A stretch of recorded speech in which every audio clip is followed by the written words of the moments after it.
এটা যেন হবে। আজকে যারা আমার বিরুদ্ধে ষড়যন্ত্র করতেছে এটার লেগে আমার পুরস্কার কোনটা জানেননি? ওই মারামারি বাঙ্গাই থেকে যে একটা কিল খাইলাম, এই কিল খাইছি, আমার এতে কোনো দুঃখ নাই। হিসাবের মালিক লেগে মহান রাব্বুল আলামিন। আমি কিতার লেগে কিতা চাইছি, বালানা খারাপ চাইছি, এটা করছি দেখই তোমরা দেখো।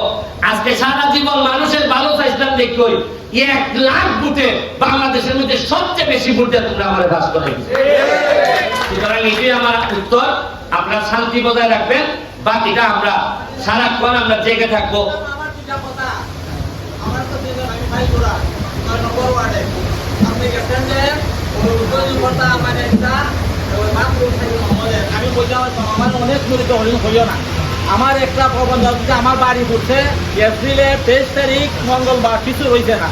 এই বাচ্চুকে হাজার হাজার মেজের সামনে দেখাইছে যে আপনি বলে আমার 1 লাখ টাকা দিবাই কি করাইছে। আস্তে এলাকা মেশে আমার যাতে পাইছি না টাকা, আমি লজ্জা হই না। ওই পেশাব 1 লাখ টাকা দিব আপনাদের।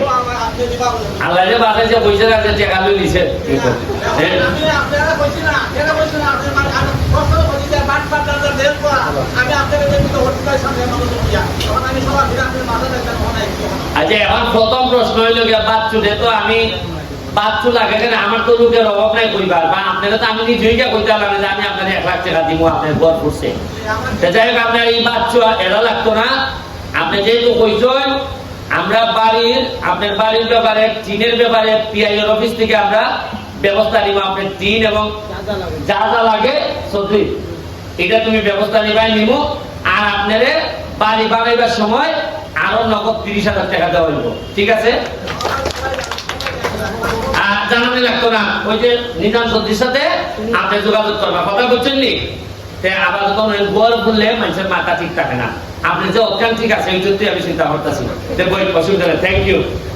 ঠিক আছে, আমি আজকের মতো বিদায় নিব। খুব সমস্যা।